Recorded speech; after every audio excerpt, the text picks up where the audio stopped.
भारतीय किसान यूनियन की जिला इकाई का एक प्रतिनिधिमंडल धान की फसल के लिए खरीद केंद्र शुरू करने व प्राकृतिक आपदा को और बीमारियों के चलते खराब हुई फसल के मुआवजे की मांग को लेकर एसडीएम नालागढ़ महेंद्र प्रताप गुर्जर से मिला। उन्होंने एसडीएम के माध्यम से उपायुक्त सोलन को ज्ञापन भेजा है। भारतीय किसान यूनियन के जिलाध्यक्ष सुरमुख सिंह ने एसडीएम को बताया कि बीबीएन में धान की फसल की कटाई का कार्य शुरू हो गया है, लेकिन अभी तक खरीद केंद्र शुरू नहीं किए हैं। 1 अक्टूबर तक धान खरीदने की व्यवस्था की जाए। धान की खरीद के लिए किसी स्थानीय एजेंसी की मध्यस्थता की जाए। एफसीआई की खरीद प्रणाली काफी जटिल है, जिसके चलते किसानों को काफी समस्या का सामना करना पड़ रहा है।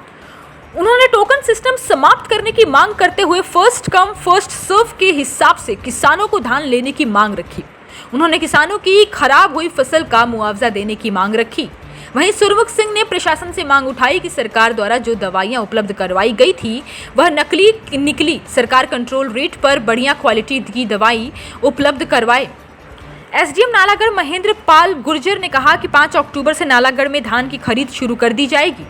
एक स्थान पर सिविल सप्लाई ही धान की खरीद करेगा और दूसरी जगह एफसीआई के जरिए होगी। टोकन सिस्टम अन्य किसानों की समस्याओं को भी सिविल सप्लाई कॉर्पोरेशन को अवगत करवाया गया है। उन्होंने कहा कि इस बार किसानों को किसी भी प्रकार की समस्या का सामना नहीं करना पड़ेगा।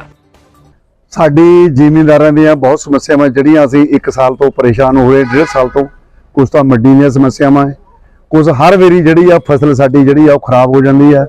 ਪਿਛਲੀ ਜੀਰੀ ਦੀ ਫਸਲ ਵੀ ਖਰਾਬ ਹੋਈ ਅਤੇ ਗੇਹੂੰ ਦੀ ਫਸਲ ਜਿਹੜੀ ਸੀ ਉਹ ਵੀ ਸਾਡੀ ਪਿਛਲੀ ਖਰਾਬ ਹੋਈ।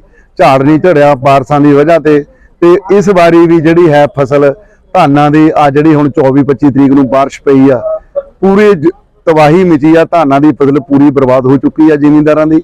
ਅਤੇ ਮੱਕੀ ਦੀ ਫਸਲ ਜਿਹੜੀ ਹੈ ਉਹ ਬਿਮਾਰੀ ਦੇ ਕਾਰਨ, ਸੁੰਡੀ ਦੇ ਕਾਰਨ ਅਤੇ ਤੂਫਾਨ ਦੇ ਕਾਰਨ ਜਿਹੜੀ ਮਾੜੀ ਮੋਟੀ ਬਚੀ ਤੀ ਬਿਮਾਰੀ ਤੇ ਉਹ ਤੂਫਾਨ ਦੇ ਕਾਰਨ ਗਿਰ ਕੇ ਬਰਬਾਦ ਹੋ ਚੁੱਕੀ ਹੈ।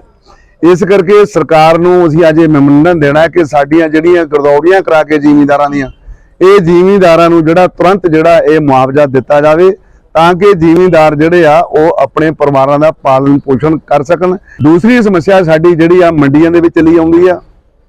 ਮੰਡੀ ਸਰਕਾਰ ਨੇ ਨਾਲਾਗੜ੍ਹ ਦੀ ਜੋ ਅਨਾਜ ਮੰਡੀ ਆ ਇਹ ਪੱਕੀ ਕਰਤੀ, ਅਸੀਂ ਧੰਨਵਾਦ ਕਰਦੇ ਆ।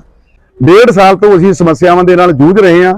ਕਈ ਵਾਰੀ ਅਸੀਂ ਸੀਐਮ ਸਾਹਿਬ ਨੂੰ ਥਰੂ ਐਸਡੀਐਮ ਡੀਸੀ ਸਾਹਿਬ ਨੂੰ ਗਿਆਪਨ ਦਿੱਤੇ ਆ, ਪ੍ਰੈਸ ਦੇ ਵਿੱਚ ਵੀ ਉਹ ਆਏ ਆ, ਪਰ ਅਜੇ ਤੱਕ ਸਾਡੇ ਜੂਨ ਤੇ ਹੀ ਸਰਕੀ।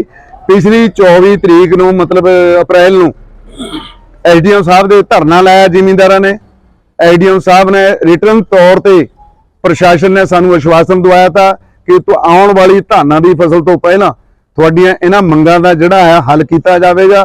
ਪਰ ਅਜੇ ਤੱਕ ਕੋਈ ਵੀ ਸਾਡੀ ਕਿਸੇ ਪ੍ਰਸ਼ਾਸਨ ਅਧਿਕਾਰੀ ਨਾਲ ਮੀਟਿੰਗ ਨਹੀਂ ਨਿਯੁਕਤ ਕੀਤੀ ਗਈ, ਨਾ ਹੀ ਕਿਸੇ ਸਮੱਸਿਆ ਦਾ ਹੱਲ ਕੀਤਾ ਗਿਆ ਹੈ। ਆ 10 ਦਿਨ ਨੂੰ 5 ਦਿਨ ਨੂੰ ਜਿਹੜੀ ਆ ਫਸਲ ਸਾਡੀ ਧਾਨਾਂ ਦੀ ਜਿਹੜੀ ਹੈ ਉਹ ਪੱਕੀ ਹੋਈ ਹੈ, ਤਿਆਰ ਹੈ, ਪਰ ਅਜੇ ਤੱਕ ਮੰਡੀ ਨਹੀਂ ਖੁੱਲੀ। ਅਸੀਂ ਸਰਕਾਰ ਤੋਂ ਮੰਗ ਕਰਦੇ ਹਾਂ ਕਿ 1 ਤਰੀਕ ਤੋਂ ਜਿਹੜੀ ਮੰਡੀ ਹੈ ਇਹ ਖਰੀਦ ਦਾ ਜਿਹੜਾ ਹੈ ਪ੍ਰਬੰਧ ਕਿਸਾਨਾਂ ਦੀ ਫਸਲ ਦਾ ਕੀਤਾ ਜਾਵੇ। ਵੀ 2 ਰੁਪਏ ਕਿਲੋ ਕਣਕ ਗਰੀਬਾਂ ਨੂੰ ਦੇਣੀ ਆ ਉਹ ਆਪ ਖਰੀਦੇ, ਐਫਸੀਆਈ ਵੀ ਖਰੀਦੇ।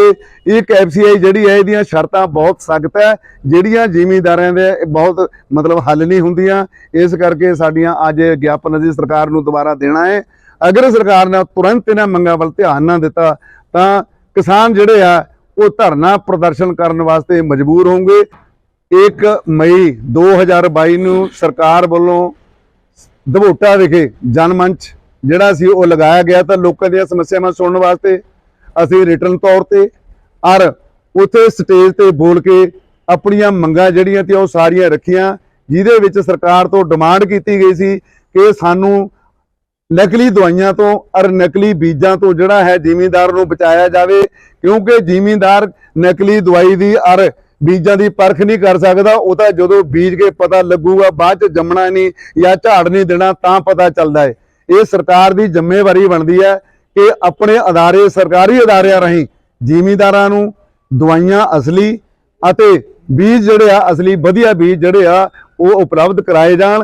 उनके द्वारा एक माननीय उपायुक्त महोदया के नाम जो अपनी किसान भाइयों की जो समस्या है उससे रिलेटेड एक ज्ञापन दिया गया। उसमें इन्होंने अपनी 5-6 मांगे जो वो रखी है तो इसमें से जो कुछ मांगे हैं, जैसे कि भाई टोकन व्यवस्था को ख़त्म करने और स्थानीय एजेंसी से इसमें वो खरीदारी कराने की, और जो इनके क्या नाम संयुक्त समन्वय कमेटी और जो खराबी के कारण जो नुकसान हुआ है उसकी भरपाई की, इसके संबंध में मांग की गई है। तो इसमें चूँकि सिविल सप्लाई कॉरपोरेशन के द्वारा कल ही यहाँ टीम ने विजिट किया गया जॉइंट डायरेक्टर के नेतृत्व में, और हमने मंडी भी विजिट की, मलपुर वाली जो इंडस्ट्री के शेड है। तो इस बार एक जगह सिविल सप्लाई कॉरपोरेशन ही कराएगा खरीदारी और दूसरी जगह एफसीआई के जरिए होगी। और हमने उनको किसानों के जो कंसर्न है कल ही हमने अधिकारियों को जो सिविल सप्लाई है उनको बता दिए हैं। उन्होंने कहा कि इस बार सर हम पिछली बार के अनुभव से हम सीख चुके हैं, तो इस बार कोई समस्या आएगी नहीं, और पिछली बार भी बहुत कम समस्याओं का समाधान हुआ था।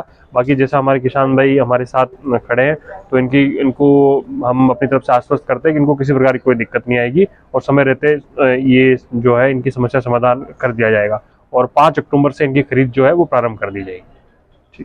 हिमाचल प्लस न्यूज के लिए नालागढ़ से सुरेंद्र सिंह की रिपोर्ट।